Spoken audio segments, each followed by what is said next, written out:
Police, lawyer, court, सब नाम सुनते ही डर लगता है, नहीं? लेकिन सबसे बड़ी दिक्कत तब होती है जब लोग आपसे कहते हैं, अरे भाई मुझे पता है लॉ क्या कहता है, मुझे कानून समझाने मत बैठो। और हर दूसरा बंदा बन जाता है लॉ एक्सपर्ट। कोई कहता है, अरे बिना वारंट के तो पुलिस कुछ नहीं कर सकती। और कोई कहता है कि शादी की बातों में कुछ भी कर सकता हूँ, मुझे कोई नहीं रोक सकता। और कोई इतना कॉन्फिडेंट होता है जैसे सुप्रीम कोर्ट उनके घर के बाहर हो। पर कहीं ना कहीं इन बातों के पीछे छुपा होता है एक बड़ा सा सच, जो हर इंडियन सिटीजन को पता होनी चाहिए। तो चलो मैं बताती हूँ क्या है असली कहानी और क्या मिथ है, और क्यों कभी कभी सुन सुन के सीखा हुआ कानून हम सबके लिए डेंजरस हो सकता है। लेकिन अगर आप चैनल पे नए हैं तो चैनल को सब्सक्राइब कर दीजिए और वीडियो को एंड तक जरूर देखिए।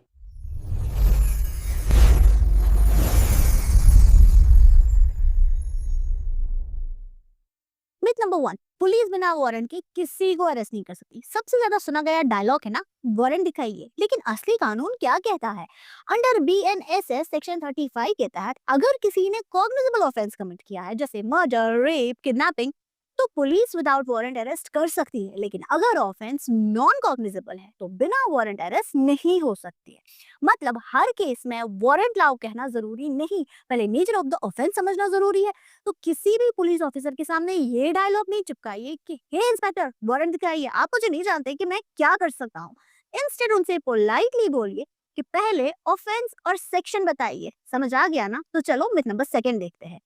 मिथ नंबर 2, एफआईआर लिख दी गई तो केस वापस नहीं हो सकता है। आधा सच। कुछ ऑफेंसेस कंपाउंडेबल होते हैं जहां कंप्लेनेंट और अक्यूज्ड सेटलमेंट कर सकता है और कोर्ट प्रोसीडिंग्स रोक सकती है। बीएनएसएस में कंपाउंडिंग की लिस्ट दी गई है और हाई कोर्ट के पास भी कुछ स्पेशल पावर्स है जिनके जरिए एफआईआर क्वश या पार्शियल क्वश भी हो सकती है। इन exceptional cases under section 528 BNSS में इसकी प्रोसीजर और हाई कोर्ट की इनहेरेंट पावर्स को एड्रेस किया गया है।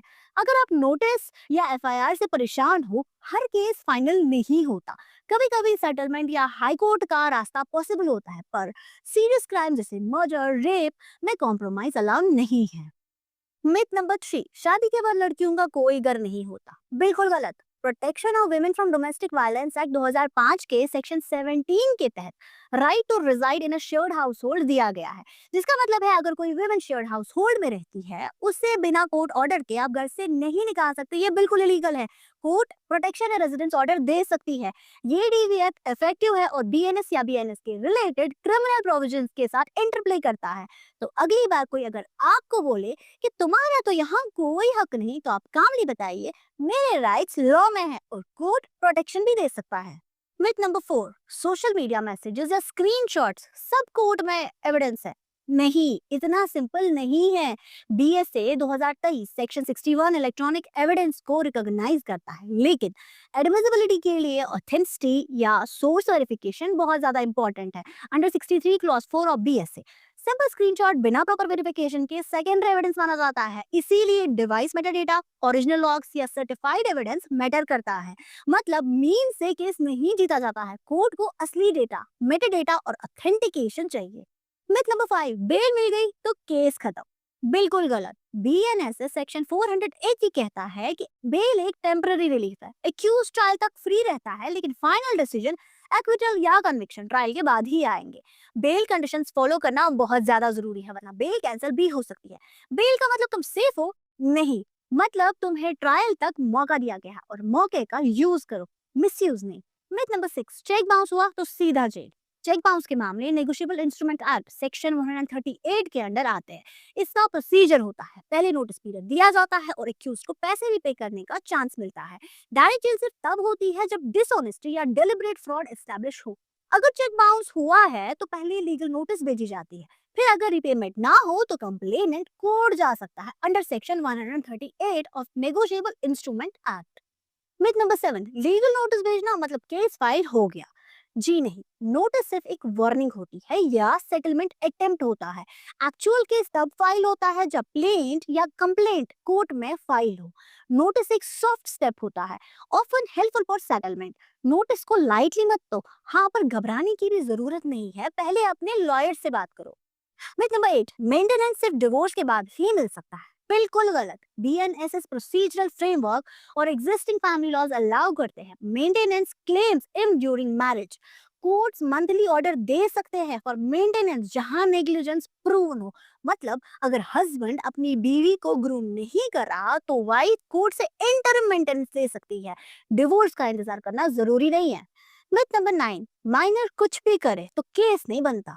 Dangerous myth. Juvenile justice framework juveniles को स्पेशली ट्रीट करता है, बट फॉर हीनियस क्राइम्स 16 से 18 एज वाले बच्चों को कोर्ट डिसाइड कर सकता है to try them as adults depending on the gravity and circumstances. So age is not the blanket immunity कि बच्चा है तो इसको तो छोड़ ही देंगे चाहे कुछ भी करे।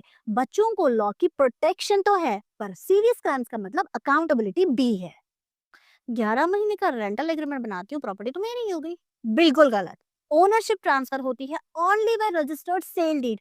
शॉर्ट टर्म टेनेंसी एग्रीमेंट सिर्फ टेनेंसी प्रूव करते हैं, ओनरशिप बिल्कुल नहीं। तो 11 महीने का फॉर्मूला सिर्फ लोगों का फेक शॉर्टकट है, कानून का नहीं। Myth number 11, freedom of speech मतलब मैं तो कुछ भी लिख सकती हूँ। Freedom of speech is subject to reasonable restriction, public order, morality, defamation etcetera. Law में हेट स्पीच, ऑनलाइन पोस्ट जो वायलेंस या डिसइंफॉर्मेशन को स्प्रेड कर रहे हैं can be prosecuted. Speak freely but reasonably, वरना लॉ रिस्पॉन्ड करेगा। अगर पुलिस ने गलत अरेस्ट किया तो क्या मैं कुछ नहीं कर सकती? बिल्कुल गलत। इलीगल डिटेंशन, रॉकफुल अरेस्ट के अगेंस्ट कंप्लेन लॉन्च कर सकते हैं। बीएनएसएस में remedies, compensation and departmental action के प्रोविजंस है for misuse of powers. Public judiciary को भी अप्रोच कर सकती है फॉर रेमेडीज। गलत अरेस्ट हुआ तो लीगल रेमेडी अवेलेबल है, एफआईआर, रिट, कंपनसेशन, ऑप्शंस आपके पास बहुत सारे हैं। मिथ नंबर 13, सिर्फ लॉयर्स ही केस फाइल कर सकते हैं। नहीं, कोई भी सिटीजन प्रॉपर फॉर्मेट में कंप्लेंट या प्लेन फाइल करके कोर्ट प्रोसीडिंग स्टार्ट कर सकता है under advocates act section 32, but procedural rules follow करने होंगे। लॉयर्स हेल्पफुल होते हैं बट मैंडेटरी नहीं है फॉर फाइलिंग। तो कानून एक्सेसिबल होना चाहिए और है भी, बस थोड़ी गाइडेंस के साथ। अगर कोई आपकी पिक्चर बिना परमिशन के पोस्ट करे तो आप क्या कुछ कर सकते हैं? मतलब आपकी पिक्चर का अनऑथराइज्ड यूज हो रहा है। और बहुत लोगों का ये मानना है कि पब्लिक फोटो मतलब फ्री यूज। बिल्कुल नहीं। बीएनएस और आईटी रूल्स के तहत किसी की इमेज बिना कंसेंट के यूज करना specially in misleading and indecent way punishable होता है। और कंप्लेंट दे सकते हो आप साइबर सेल में।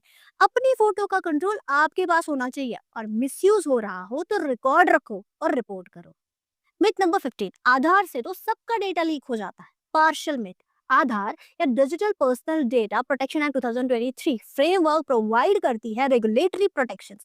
लीक्स हो सकते हैं पर बाय मिसयूज या poor security. Law and platform responsibilities तो एग्जिस्ट करती है, पर यूजर विजिलेंस भी बहुत ज्यादा इंपॉर्टेंट है। स्पेशली अननेसेसरली ओटीपी शेयर ना करें।